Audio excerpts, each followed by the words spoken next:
তিন মাস থেকে মালুয়ার রাজারটিলা ফেরি বন্ধ, বিপাকে যাত্রীরা। দীর্ঘ 3 মাস ধরে মালুয়ার রাজারটিলা ফেরি বন্ধ, বিপাকে যাত্রীরা। ভেঙে পড়েছে ফেরির ঘাট। আইডব্লিউটি বিভাগের দৃষ্টি আকর্ষণ মালুয়া শ্রীগৌরী গ্রাম পঞ্চায়েতের প্রাক্তন ওয়ার্ড সদস্য মিহির কান্তিতে। তিনি সংবাদ মাধ্যমকে জানান, দীর্ঘ 3 মাস থেকে বন্ধ অবস্থায় রয়েছে মালুয়ার রাজারটিলা ফেরি, ফলে বিপাকে পড়েছেন নিত্যদিন যাতায়াত করা যাত্রীরা। তিনি আরও বলেন, নতুন উত্তর করিমগঞ্জ সমষ্টির অন্তর্গত রাজারটিলা সহ আশেপাশের অনেক স্কুল ছাত্র কিংবা যে কোনো কাজে করিমগঞ্জ জেলায় আসার একটি ব্যবস্থা এই ফেরি সেবা। এতেও ভোগান্তির শেষ নেই। অভিযোগ যাত্রীরা অভিযোগ করে বলেন, কাটিগড়ার বিভিন্ন গ্রামের মানুষ, শহরমুখী মানুষ সহ বেসরকারি শিক্ষা প্রতিষ্ঠান, চাকরিজীবী, বিভিন্ন কলেজের ছাত্রছাত্রী প্রতিদিন নদী পার হয় এই ঘাট দিয়ে। ফেরি বন্ধ, তারপরও সড়কপথে যানজট এড়াতে জীবনের ঝুঁকি নিয়ে নদী পারাপার করে মানুষ ছোট নৌকা দিয়ে স্কুল, কলেজ, ব্যবসা বাণিজ্য ও চাকরির প্রয়োজনে আশেপাশের মানুষের এই ফেরিঘাট। স্থানীয় জনগণ ফেরি নৌকাটি অতি সত্বর চালু করার জন্য দুই জেলার জেলা আয়ুক্তর দৃষ্টি আকর্ষণ করেন। আজকে প্রায় 3-4 মাস যাবৎ আমরা এখানে কোনো ফেরিঘাটের কোনো নৌকা নাই, আছে ছোটো নৌকা। যাত্রীদের যাতায়াতে খুব অসুবিধা হয়। প্রায় দিন জীবন ঝুঁকি নিয়ে প্রায় হাজার হাজার যাত্রীরা নদীর পার হচ্ছেন, কিন্তু আজ অবধি আইডব্লিউডির তরফ থেকে কোনো একটা কোনো সাড়া পাওয়া যাচ্ছে না, কবে বড় নৌকা দিবে বা না দিবে। মেশিন নৌকা আগে ছিল, মেশিন নৌকা মালুয়া রাজারটিলা ফেরিঘাটে, কিন্তু এইটি হয়তো কোনো কারণে হয়তো ডুবে গিয়েছে। কিন্তু এরপর থেকে প্রায় 3-4 মাস যাবৎ খুব কষ্ট হচ্ছে, খুব মানুষ হয়রানি হচ্ছে এই যাতায়াতের বেলা। ভাড়াটাও লাগছে, বহুত বেশি ভাড়াটাও লাগছে যাওয়া আওয়ার বেলা। আমাদের এই মালুয়া অঞ্চল তথা বদরপুর অঞ্চলে, বাঙ্গা অঞ্চলে এই রাজারটিলা কিন্নকালার দিক থেকে মাছটা সব দিক, শাক সবজি প্রায় সময় ওদিকে আসে, কিন্তু তারাও আসতে বহুত অসুবিধা করছে, কিন্তু বহুত রিস্ক লচ্ছে। এই রিস্কটুকু আইডব্লিউটির তরফ থেকে কোনো গুরুত্ব দেওয়া হচ্ছে না।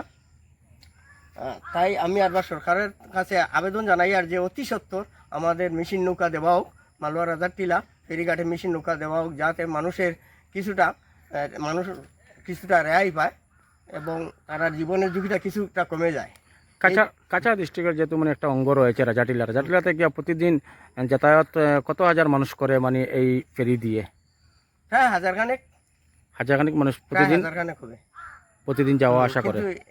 এখন তারা অনেক অসুবিধার কারণে এখন হয়তো অন্যদিকে হয়তো কিংবা সিদ্ধেশ্বর হইয়া বদরপুর যাইতেছে বা বদরপুর মিশন রোড হইয়া যাইতেছে, পার হইতেছে, কিন্তু এদিক থেকে তারা বহুত ঘুরতে হয়, ওইদিকে বহুত ঘুরতে হয়, কিন্তু আমার এদিকে বহুত সোজা এবং তাড়াতাড়ি মালুয়ায়, রাজারটিলা টু মালুয়া।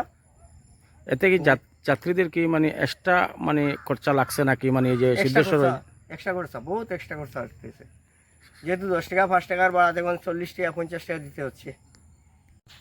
আপনি দেখতে পাচ্ছেন এই যে ঘাটের অবস্থা, কিভাবে একজন প্যাসেঞ্জার যাত্রী যাবে, ঘাটের অবস্থা কত শোচনীয় অবস্থা। আপনি একটিবার দেখে নিন এবং দেখে সরকারের যাতে কর্ণে ওইটি দিয়ে দেন। আর ওই দেখেন রাস্তাটাও দেখতে পাচ্ছেন কি নাজেহাল রাস্তা। এইভাবে এই রাস্তায় হাজার হাজার যাত্রীও যাচ্ছে। তাই আপনার মাধ্যমে আমি সরকারের কাছে এইটি প্রার্থনা যে ঘাটটার মেরামতি হোক, রাস্তাটার মেরামতি হোক, যাতে আম জনতার একটু লাভ হয়। ডেইলি আপনারা কিন্তু এইদিকে যাওয়া আসা করেননি? ডেইলি তো হাজার হাজার মানুষ এদিকে আওয়া যাওয়া করে। কতদিন থেকে বন্ধ এই যে ফেরিটা? ধরো 3 মাস 3.5 মাস হইব বন্ধ।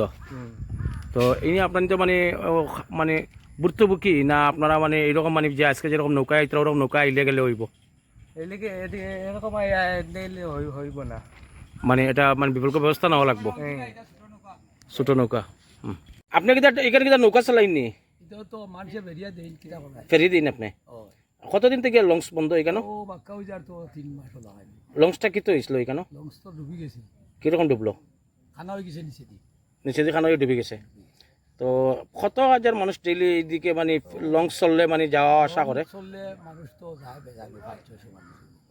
যাওয়া আসা করে। ঠিক আছে, আপনার নামটা? হ্যাঁ, আচ্ছা, আপনি চাইনি লঞ্চটা অতি সত্ত্বর এখানে চালু আর লাগে? আইজো না, আমি আমার জাল ধরি ভাই, আমি কি করতাম, মানে বেরিয়ে ধরুন তো চলাইবার লাগিয়া চালাইবার লাগি এখন ঠেকিছে ওবা যাইতো ওবা গেলে তার শর্টকাট করি কিন্তু গেলে ওবা শর্টকাট ফোড়েন নানি রাত্রি সকাল